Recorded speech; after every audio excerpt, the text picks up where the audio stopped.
Right now, in places all over our planet, people are required to wear face masks to protect themselves from the dangerous stuff in the air that can potentially make them sick or even die. In some places, it is so dire that there are days where sheltering in place is recommended by government agencies, and the weakest people, those with underlying health issues, are most susceptible to death. Possible death. On top of that, the planet is experiencing a secondary crisis, the coronavirus.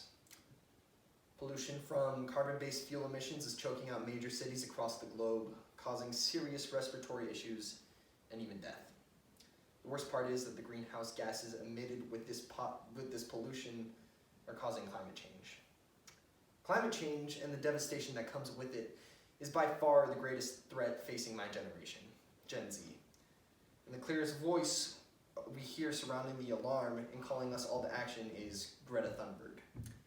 She's teaching everyone about climate change, and she's also teaching us a little bit about what people with autism can accomplish. Greta Thunberg is a perfect example of a Gen Z teen.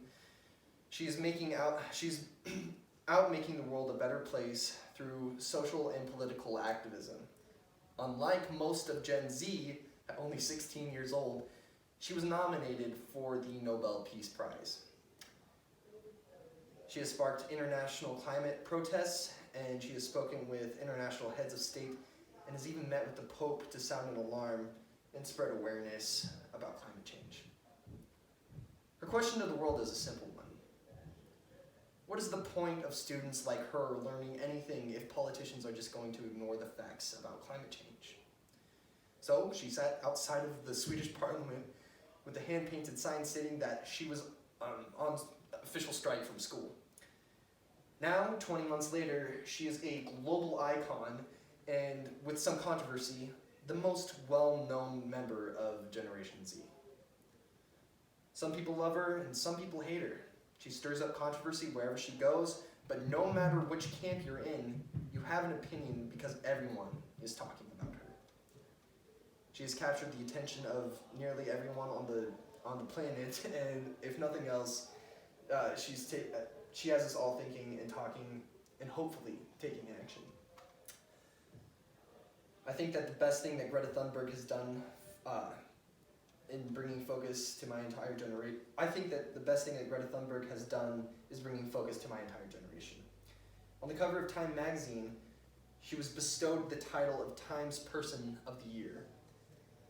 The subtitle on the cover of the magazine said, "The Power of Youth," in quotes.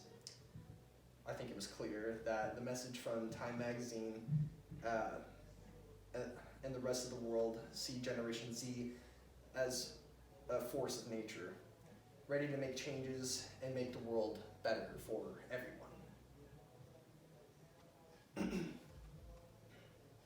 2020 is a political year everywhere.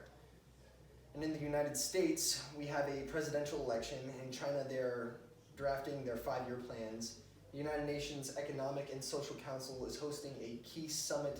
Sustainable development and global health is in the forefront due to the pandemic, and we are currently experiencing. Young people need to use their voices more than ever at this critical time. The future, our future, depends on it. Generation Z is already letting their voices be heard, and their messages coming from youth concerned with future of medicine, education, and climate change. In places like China, young people are seeking out for democracy. Everywhere, people are speaking. In the person of the year issue of Time,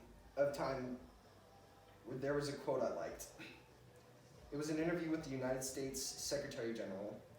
He said, "Young people tend to have a fantastic impact in public opinion around the world.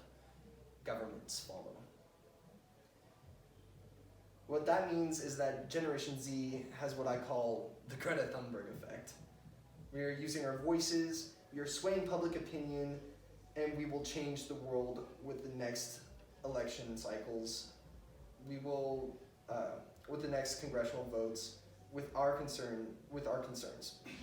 Generation Z may be young, but we are too large to ignore, and as demonstrated by Greta Thunberg, we know how to be loud and clear about what we want, and we will be heard.